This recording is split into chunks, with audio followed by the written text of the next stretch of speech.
What's up, guys? We're back with a full set of NBA and MLB action here on Thursday, April 10th. We're going to break down every single MLB and NBA game on the slate. We're going to look at bets on the side and over-under, and make sure you're checking that pinned comment throughout the day to see if there are any changes as injury news, player availability, and starters are confirmed.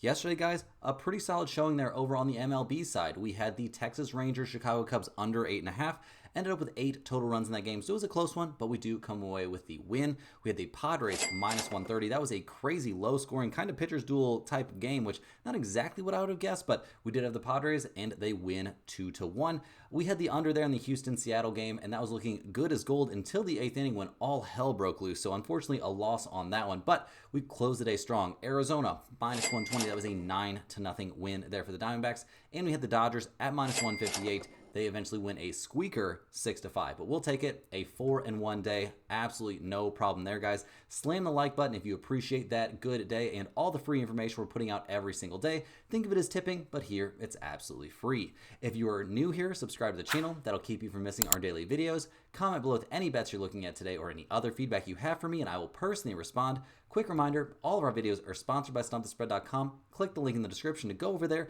and check out everything we offer. Right now, our premium members are getting daily NBA, NHL, and UFC picks, with Major League Baseball being pretty much our primary offering right now. It's been going nuts over there recently. Our premium capper over there at Stump the Spread for Major League Baseball is off to an excellent start to the season. Once you get over to StumpTheSpread.com, you'll have access to exclusive free picks, free to use bet size calculators, and our premium top confidence picks, which might not always match what you see here in the video. Also, guys, you need to get over there and sign up for our free email newsletter, which will get you free picks straight to your inbox every day and updates on our results. Just make sure to check your spam folder. If you're a huge fan of what we do here every single day, you can sign up for a channel membership by clicking the little join button right below the video. Channel members get exclusive early access to all of my videos and get their names up on screen in each video, but more importantly, you get access to our monthly members-only giveaways. We'll be giving away a Stump the Spread hoodie to one random channel member in early April. If we get up to 80 channel members, we'll do 2 giveaways in April. We're at 61 members right now at time of recording. As always, our favorite picks will be in the pinned comment down below. Now let's get into our first game of the day. We're going to kick things off here with the NBA. We are looking at the New York Knicks going on the road to take on the Detroit Pistons. The Knicks actually come into this game fresh off a very tough overtime loss there against Boston. Looked like they were going to have that thing in the bag, but then we see Jason Tatum hit a pretty crazy 3 to tie things up, and they couldn't quite get the job done in overtime. We did have the Knicks +2 in that game.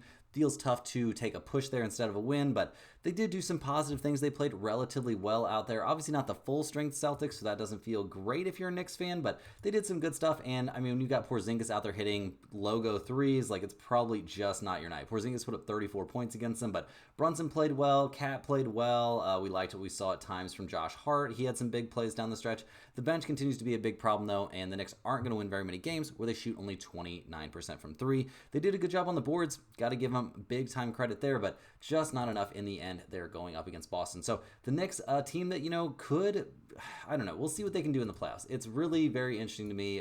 They do seem like they're going to be relatively healthy heading into the playoffs. They've got a 2-game cushion there over the Pacers, so I think they're feeling pretty good about their situation. There's no way they're going to drop out of that, at least having home court advantage in the first round, so we'll see how things go. I'm expecting the Knicks to be okay in the first round, but we'll just have to wait and see. They, they've been playing well over their last 10 games. They are 7-3, so they'll definitely take that. They come into this game looking a little bit banged up, not going to lie. We see Josh Hart and OG Anunoby both going to be out for this game, along with Mitchell Robinson, which obviously giving these guys some rest after playing through an entire Tom Thibodeau coach season seems like a great idea to me. Josh Hart out with the knee, OG Anunoby out with the thumb, and Mitchell Robinson out due to that, left ankle injury management situation. So we'll see what they can do here against the Pistons, who are running out of things to play for right now. I mean, they're in the 6th seed, but they're 2 games back of the Milwaukee Bucks for the 5 seed. So we'll see. Maybe a little bit of jockeying to determine who's going to end up in which spot out there. The Pistons come into this game losers of 2 in a row, and actually they've dropped 4 out of their last 5 down the stretch, fading a little bit. We've seen injury stuff going on with Cade Cunningham, so that's been part of their problem recently, but they just haven't been playing as well as you would expect. They come into this game with Cade on the injury report once again, Tobias Harris on there as well, Isaiah Stewart on the injury report, so if somebody needs to start a fight out there, the Pistons might be without their best fight starter. Cunningham sounds like he's going to play. He's probable for this game. We see Tobias Harris with a heel issue. He is also probable.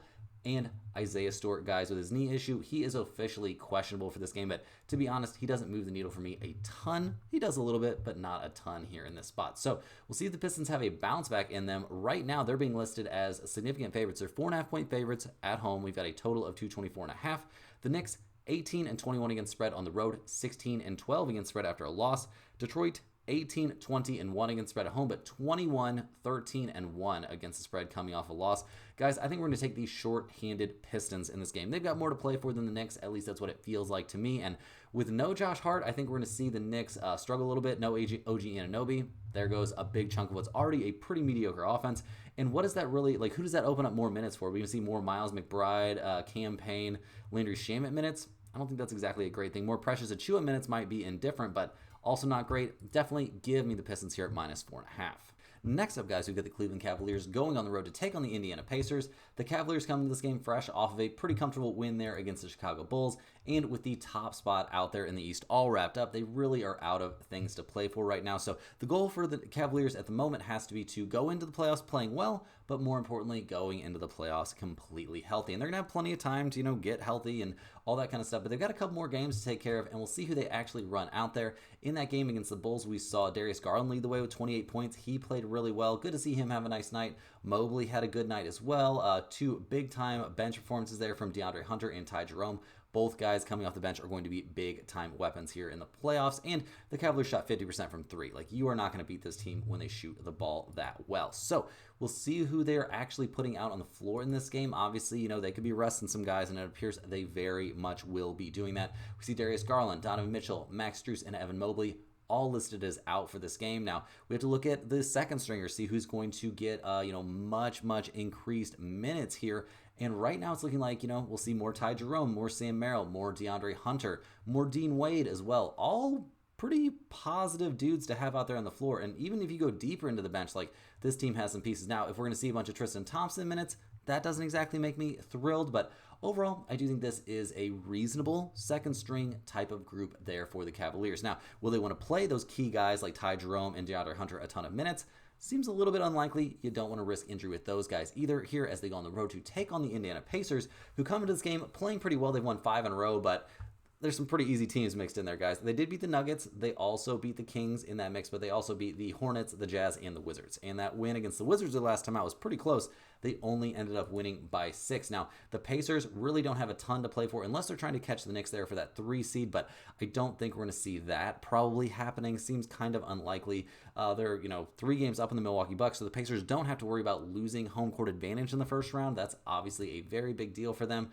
Coming into this game, looks like we're going to see pretty much the full-strength squad out there, which I'm not going to say is shocking, but I do think it's a little bit surprising. Maybe they feel like they need a bounce back after a stinker of a game there against the Washington Wizards. I mean, the Pacers in that game played pretty much everybody. I mean, we saw Siakam play 34 minutes. Halliburton played 31.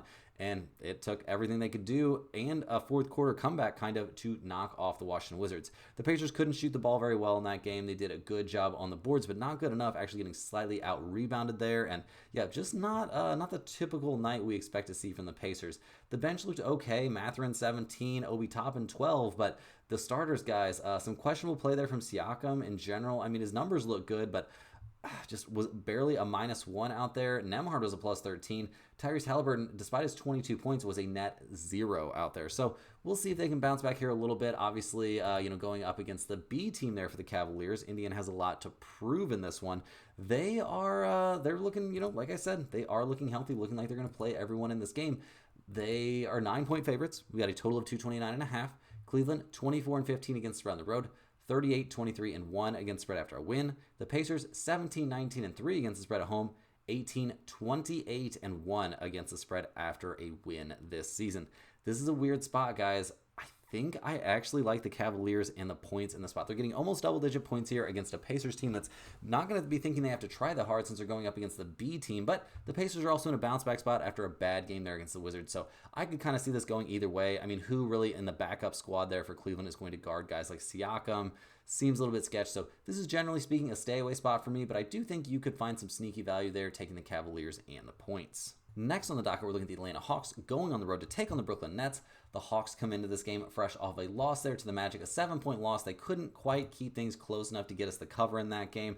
That was unfortunate. The Hawks obviously locked into the play-in out there in the East. They're only a single game up on the Bulls and the Miami Heat, so this is a game they would probably want to win, trying to keep themselves in that 8 spot and not fall down into the 9-10 area, which would be a little bit unfortunate for an Atlanta team that's had its ups and downs this season, but has looked decent at times. Losing to Orlando probably doesn't feel great. Okongwu had a big game out there for sure. Shea, though, only 8 points. Trae Young, 50% from the field, 28 points, but a -5. The bench looked okay. Karis LeVert, 13 pretty inefficient points. Niang, only 1 of 5 from 3. And as a team, we saw the Hawks shoot only 14 of 41 from 3. That's 34%.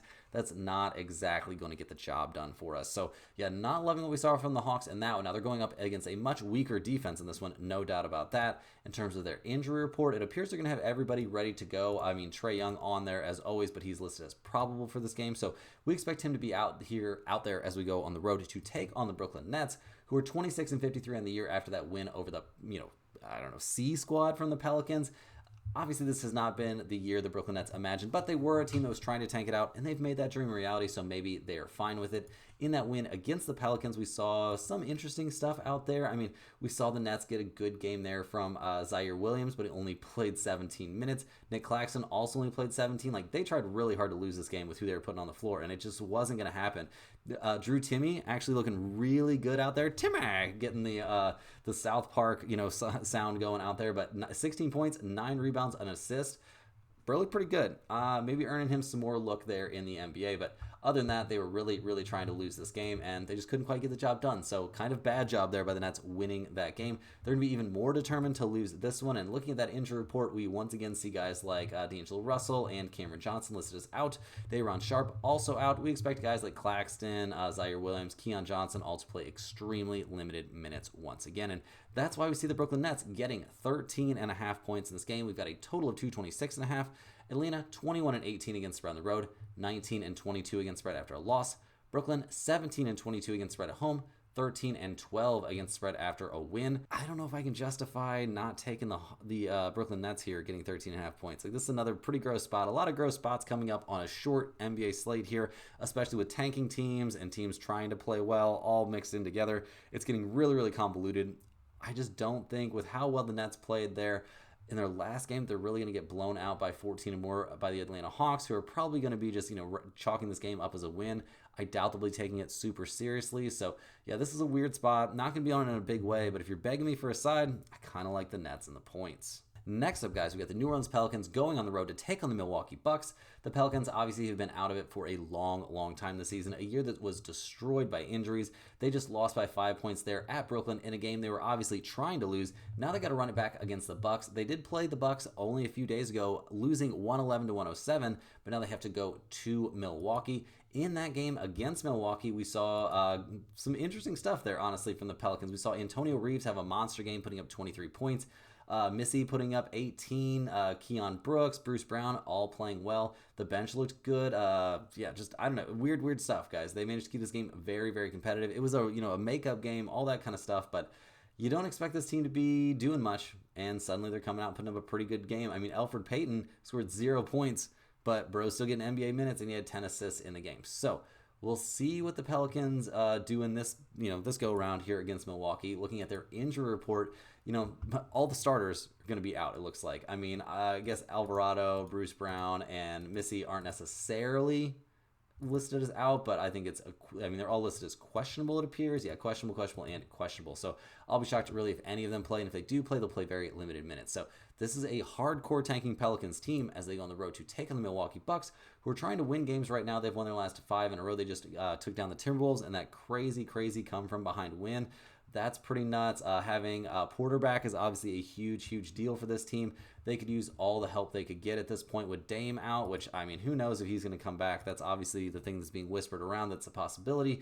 Giannis only scoring 23 points in that win is pretty crazy. You would think they would need more from him, but he was still a plus 26 and had a crazy triple-double. So not going to act like he didn't do anything. But Bobby Portis, 18 points coming back, looks great. Kevin Porter Jr., 21 points coming back, also looks great. So this team firing on all cylinders, getting a big win over a playoff or play-in team out there in the West. Has to feel great. They come into this game, healthy, obviously with the exception of Dame there, but they are ready to go here, and the odds makers are ready to be on them too. The Bucks minus 15.5. We've got a total of 221.5. New Orleans 12-28 against spread on the road, 24-32-1 against spread after a loss. Milwaukee 20-18-1 against spread at home, 23-21-1 against spread after a win. I gotta side with the Pelicans and the points again. I just don't think the Bucks are going to be super locked in for this game. I think they're chalking it up as a win. Obviously, they do need these wins as they sit in the 5 seed and they're trying to hold off Detroit, but I don't think they're going to be locked in to get a blowout win. I think they're going to do just enough to get the win in this game and then move on with their lives. So give me the Pelicans, but it is a small lean. Next up, guys, we're looking at the Minnesota Timberwolves going on the road to take on the Memphis Grizzlies. The Timberwolves come into this game fresh off of that pretty big debacle of a loss there. Yeah, you can't give up a lead like that and lose. They were up 24 points in the fourth quarter, and they lose that game. They're now in 8th place out in the West, I believe. Yeah, all the way down in 8th place. They're a full game back of the Grizzlies, the Warriors, the Nuggets, and the Clippers. So they've really put themselves behind the 8 ball here. They got to win these games here at the end of the year, and they do get a chance to go up against Memphis, so that helps a little bit, but you have to be a little bit rattled after giving up that huge lead. That was crazy stuff, guys. That was a blow up of epic proportions. I mean, in that game, over the course of the entire game, Anthony Edwards played okay, but 10 of 27 from the field and 2 of 11 from 3, definitely not great. Mike Conley was a minus 22 out there with, once again, rising concerns of can he guard anybody? Like, what is his niche out there besides running the offense, which bro only had 3 assists in the game. Like, I don't know. That didn't look great. Rudy Gobert, a minus 5, only 6 points. That's looking like a great contract. Julius Randle had a Julius Randle kind of game, putting up a minus 16 and 9 points with 5 turnovers. Yeah, Dante DiVincenzo almost saved them, shooting 60% from 3, putting up 24 points, being a plus 7. Naz Reid also played great. So some guys did have decent nights, but yeah, it just was not enough out there. The Timberwolves got to play better than that. They absolutely have to here. They come into this game. Everybody's available. Everybody's ready to go. Everybody's ready to play. So this is a big spot for them to kind of try and turn things around here as they go on the road to take on these Memphis Grizzlies, who are 47-32 on the year. They've quietly won 3 in a row. 3 straight road games, beating the Heat, the Pistons, and the Hornets the last time out. A 24-point win over the Hornets. I'm not going to freak out about that too much. Obviously, it's the Hornets, but this team kind of doing their thing all of a sudden. In that game, we saw Ja put up 28 points. So, yeah, a little bit of front running there from Ja. I'm not going to lie, but bro was a plus 31. He played well, obviously, against a team that's trying to lose, though. So, take all of that with a grain of salt. We'll see what he does here against a team that is trying really hard to win and really hard to bounce back. I mean, in that game that they won against the Pistons, Ja did not play, and we saw Desmond Bane have a monster game. That's more of I think more of an indication of the direction this team should be or probably is heading at the moment. We'll see. We'll see what goes on here, guys. They come into this game, obviously, desperately needing these wins, just like we see the Timberwolves needing wins. The Grizzlies are trying to fight their way out of the play-in. Memphis also trying to do the same thing, but it's going to be Minnesota trying to fight their way out of the play-in. Memphis doing the same thing. We'll see how this goes. Both teams fully healthy. It's a coin flip according to the odds makers, guys. The Grizzlies are minus 1 at home. We've got a total of 233.5. Minnesota 21-19 against spread on the road, 15-16-1 against spread after a loss, but what a loss it was. Memphis 19-20 against spread at home, 23-22-1 against spread after a win.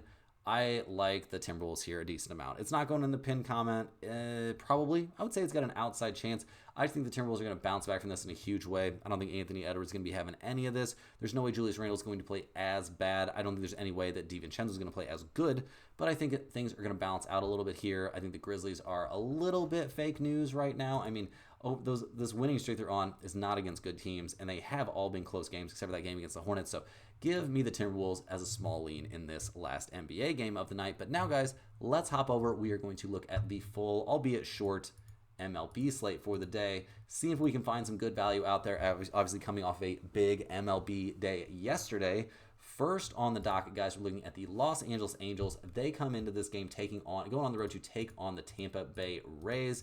The Angels, guys, a team that, not projected highly coming into the season, but they're 7-4 to start the year. They won game 1 of this series 4-3, lost game 2 5-4. So a little bit tough there, but this team, playing above their projections, at least here in the early goings. They're going to be a little bit depressed with what they're getting from, one of their biggest, acquisitions here. That's not what you really wanted to see, for Yusei Kikuchi, who's now 0-2 on the season. But what are you going to do? You're going to have some problems over the course of the year. Giving the ball in this one to Jose Soriano, who's 1-1 to start the year, a 3.65 ERA.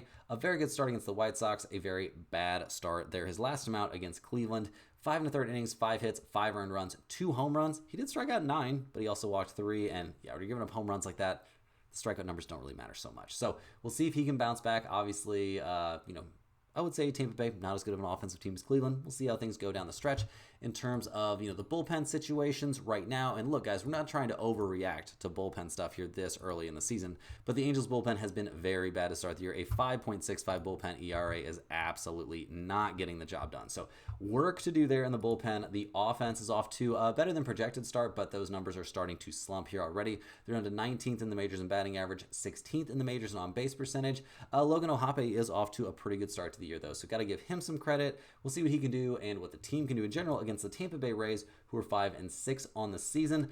Obviously, they've got to feel great. I mean, a grand slam there. Yeah, just a lot of cool stuff, combining for 6 home runs in that game. So maybe expect a little bit of a letdown in this one. We'll see. 5-6 on the season, though. Not a hot start for Tampa Bay. They're giving the ball to my twin brother, Zach Littell. What's up, Zach? Not a great start to his season so far. 0-2 on the year, a 4.15 ERA. His first start of the year against Colorado was not bad, but he got kind of shelled there by the Rangers. He ate up 7 innings. That's impressive, but 7 innings, 6 hits, 5 earned runs, including a home run. Albeit against the Rangers, a good team, but yeah, not what I'm hoping for my big brother there. So we'll see what Zach Littell can do in this one. I'm hoping for a bounce back for him. I'm hoping the Tampa Bay Rays bullpen can, give him some decent relief there when/if he needs it. But I would say the assumption will be that he will eventually need it. They're around the top 10 in the majors here in the early going, so we'll give him some credit, but we're not going to freak out about the bullpen. The offense, maybe something we would have freaked out a little bit about, and maybe still can. They're obviously coming off of a huge day, but in general, the offense has not been amazing this season. I mean, Jonathan Arenado has been good. Brandon Lowe's been okay, but really some question marks about the offense. So looking at the numbers, guys, the Angels plus 115, the Rays minus 135. We got a total of 8.5 out there. The Angels are 5-2 on the road, 6-4 to the over. Tampa Bay 4-3 at home, and 8-2 to the under. I'm thinking my twin brother Zach Littell is going to have a bounce back in this one, guys. We're going to back him. We're going to back the Rays. And you could even talk me into backing something of an underplay on this game. I think we see both pitchers have better performances than they did their last time out. Now, 8.5 is not a huge number, but I think these offenses are definitely due to cool off, especially the Rays after such a big day. So backing the minus 135 isn't going to go in the pinned comment, and neither is this under. Rolling right along, guys, we're looking at the Chicago White Sox going on the road to take on the Cleveland Guardians. The White Sox coming to this game already looking terrible. Dude, they are 2-9 on the season. It's getting pretty brutal here pretty early on. I guess one positive they can cling to is they're handing the ball to a guy with one of the coolest baseball names out there. He's no Richard Fitz, but we are looking at young Jonathan Cannon. Bro's only 24 years old. He's a monster out there. He's 0-1 with a 3.12 ERA. He got off to a great start to his year, dominating the Angels. 5 innings, 4 hits, no runs allowed, struck out 5 and walked 3. But against Detroit, the wheels kind of came off. He only went 3 2/3 innings, gave up 3 hits and 3 earned runs, including a homer. He walked 3 and struck out 3. So hopefully better times are ahead for young Jonathan Cannon. Obviously, he has some maturing to do out on the mound. Like I said, bro's only 24 years old. Like, we're not holding him to a crazy, crazy high standard out there. We are feeling, I guess, slightly better than we felt last year about the White Sox bullpen, but it's not amazing, and no major shocker here, guys. This offense is it's not good. It's not very good. They're not last in the majors and everything yet, but it's headed in that direction. They're already having bad injury luck. They're down to 29th in the majors in batting average and 29th in the majors on base percentage. So it's looking pretty dark for the White Sox as of right now, guys. They're going on the road in this one to take on the Cleveland Guardians, who have already won the first 2 games of the series, but it hasn't necessarily been blowouts. We saw Cleveland win game 1, 1-0, win game 2, 3-2. So any of you guys taking Cleveland minus 1.5 are not having a good time. The Guardians not up to a very good start this season, kind of in general, although they're turning it around a bit. They're giving the ball to Gavin Williams in this game, who hasn't figured in a result, is sporting a 4.50 ERA, though. His first start was okay against the Royals, 5 innings, 4 hits, 2 earned runs, but his second start at the Angels was not good. Bro deserved to take a loss in that game, but got insane run support. He only went 3 innings, gave up 5 hits, 4 runs. Only 2 of them were earned, gave up a home run, walked 3, and struck out 5 in that game. So definitely in a bounce back spot here for Gavin Williams. Bro's only 25. I'm cutting him a little bit of slack, but you're going to need to be better out there here down the stretch. The Cleveland bullpen comes into this game. It's looking very good. After last season, we're not shocked by that. They're top 6 in the majors right now. Their offense has been playable, I suppose, here. But not lately. It hasn't been great. They're still only 26th in the majors in runs scored and 21st in batting average. Still a team that's going to depend a lot on Steven Kwan setting the plate and Jose Ramirez cleaning it up. But it has not looked good in the early goings. I'm not going to lie to you guys. So looking at the numbers, the White Sox are plus 185. The Guardians are minus 220. We've got a total of 7.5 out there. The White Sox are 0-4 on the road, maybe 0-5 now. They are 5-4-1 to the over. Cleveland 1-0 at home. I think 2-0 at home now. Yeah, and they are 5-5 to the over/under. Not a lot of value shown on this one, guys. I don't think Cleveland's exactly going to have a great time out there against Jonathan Cannon.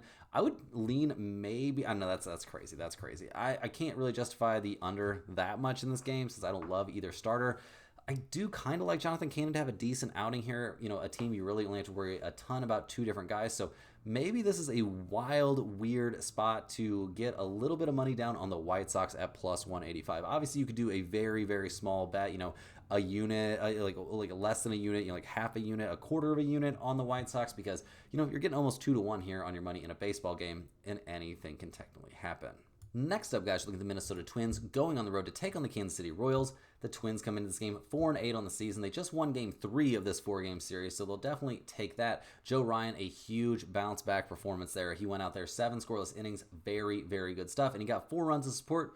That's enough to get the job done. So we'll see what Minnesota can do in this one, guys. They're hitting the ball to Bailey Ober, so that'll be interesting to see if their other, reportedly very good pitcher. We'll see what happens. Obviously, Ober had a good year at times last year, but it's looked rough this year. He got absolutely destroyed by the Cardinals, then bounced back a little bit. He only went 4 innings there against the Astros, and it was a 6-1 win there eventually for the Twins. He went 4 innings, he had 3 hits, only a single earned run, but it was a home run, so I'm not going to say for sure that Bailey Ober is out of the woods yet, but we'll see. It's definitely possible that he has a big bounce back, outing in this one. The Twins' bullpens looked great here in the early goings. They're top 5 in the majors at the moment with a 2.37 ERA. The offense coming off of a 4-run game, still not looking great, guys. They're last in the majors in on-base percentage, 22nd in runs scored, 28th in slugging percentage. Over their last few games, they scored 4, 1, 2, 7, and 6 runs, respectively. So we'll see if they can get something going here against the Royals, who are now 6-6 on the season. They had a 3-game winning streak snapped by that loss. They're going to be hitting the ball in this one to Michael Wacha, who is 0-2 to start the season, a 4.66 ERA. And he looked really good against Cleveland. I'm not gonna lie. He looked really, really good. 4 innings, 4 hits, only a single earned run in that game. But he did walk 4, so the control was an issue. And then against Baltimore, his last amount, he got shelled. 5 2/3 innings, 6 hits, 4 earned runs. He struck out 5 and walked 1, and didn't give up a home run. So maybe shelled is a little bit strong. But we see the Royals losing both of his starts this season, and this is a good pitcher, guys. He's good. He is getting up there a little bit. 33. I don't know if he could have arm issues. He could have all kinds of problems. I'm expecting Walker to be good this season, though. That's my expectation. The Royals' bullpen has been decent to start the year, a 3.56 bullpen ERA, not necessarily insane. So we'll see. We'll see what we get from the Royals pitching staff in this one. We'll see what we get from the bats that are off to a pretty slow start to the year, guys. They're up to 19th in the majors in runs scored, but 21st in slugging percentage, 17th in batting average. There's some pretty big name guys getting off to some pretty slow starts here out of the gate. So we'll see. It's obviously still early goings. They played 12 games, so let's not freak out too much, Royals fans. Things will probably be fine. Looking at the numbers for this game, we see the odds makers like the Royals at home. They're minus 118. The Twins are plus 105. We've got a total of 8.5 out there. Minnesota 2-6 on the road, 5-4-2 to the over. Kansas City 5-3 at home and 6-5 to the under. So we'll see what happens. Walker's going to be making his 3rd straight start to start the year at home, so that has to be something of a plus for him. I'm looking at under 8.5 as being the value in this game. Now, neither team is hitting the ball particularly well right now. We saw the last game obviously end 4-0.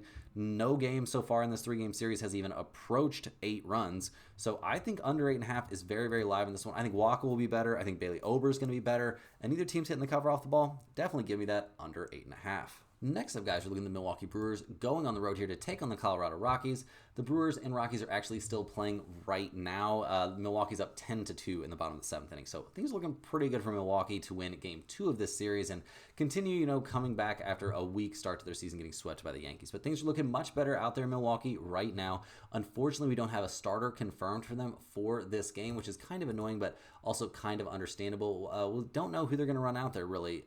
In general, their pitching staff this season has looked I'll say mediocre, maybe. I mean, the bullpen's been straight up bad. There's no doubt about that. A 6.29 bullpen ERA, not great. They've only had 2 quality starts this season. They are first in earned run average with a 5.51 ERA.